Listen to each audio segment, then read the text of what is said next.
Assalamualaikum warahmatullahi wabarakatuh. Kami dari kelompok yang beranggotakan Kusuma Dinegara, Nanda Rizky Triantono, dan Firman Agus Cahyadi. Di sini kami akan membawakan pengertian bisnis internasional. Yang pertama, pengertian bisnis internasional adalah kegiatan yang dilakukan antara dua negara atau lebih. Kegiatan ini meliputi ekspor dan impor barang dan jasa, investasi langsung luar negeri, forex direct investment atau FDI, serta kerjasama antara bidang ekonomi dan keuangan. Yang kedua, alasan dan manfaat bisnis internasional. A. Alasan, pasar yang lebih luas, perusahaan dapat memperluas pangsa pasarnya dengan menjual produk atau jasa di negara lain.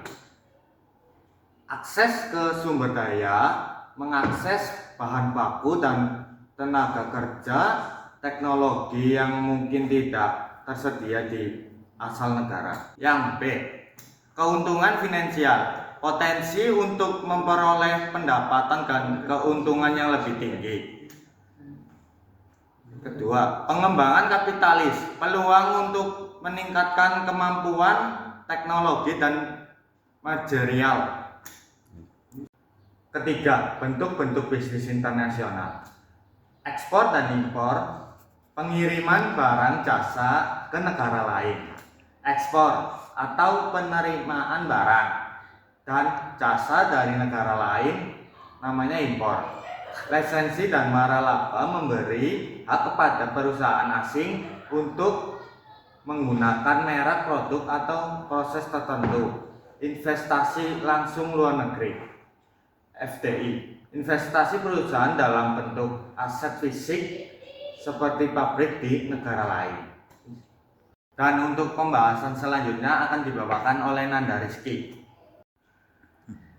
Sekarang akan memasuki contoh nyata masalah bisnis internasional dan cara menanganinya. Masalahnya yaitu perbedaan budaya. Kasusnya itu Starbucks di China. Situasinya yaitu Starbucks, jaringan kopi terkenal dari Amerika Serikat, menghadapi tantangan besar ketika memasuki pasar di China pada akhir 1990-an. Di China, budaya minum teh sangat kuat dan kopi tidak populer seperti di negara-negara barat. Cara menanganinya yaitu yang pertama, riset pasar lokal. Starbucks melakukan riset pasar mendalam untuk memahami kebiasaan minum dan preferensi rasa pelanggan China. Yang kedua yaitu adaptasi produk. Starbucks menambahkan menu minuman yang disesuaikan dengan selera lokal seperti teh hijau, cappuccino, dan teh jasmine. Yang ketiga yaitu pelatihan budaya untuk staf. Yang pertama, Starbucks melatih staf mereka untuk memahami dan menghargai norma-norma sosial dan budaya lokal.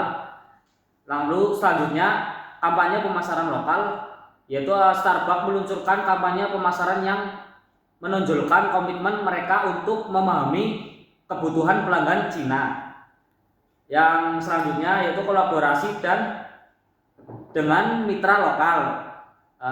Contohnya Starbucks bekerja sama dengan mitra lokal termasuk pengusaha dan perusahaan lokal untuk membantu dalam penyelesaian strategi bisnis dan distribusi.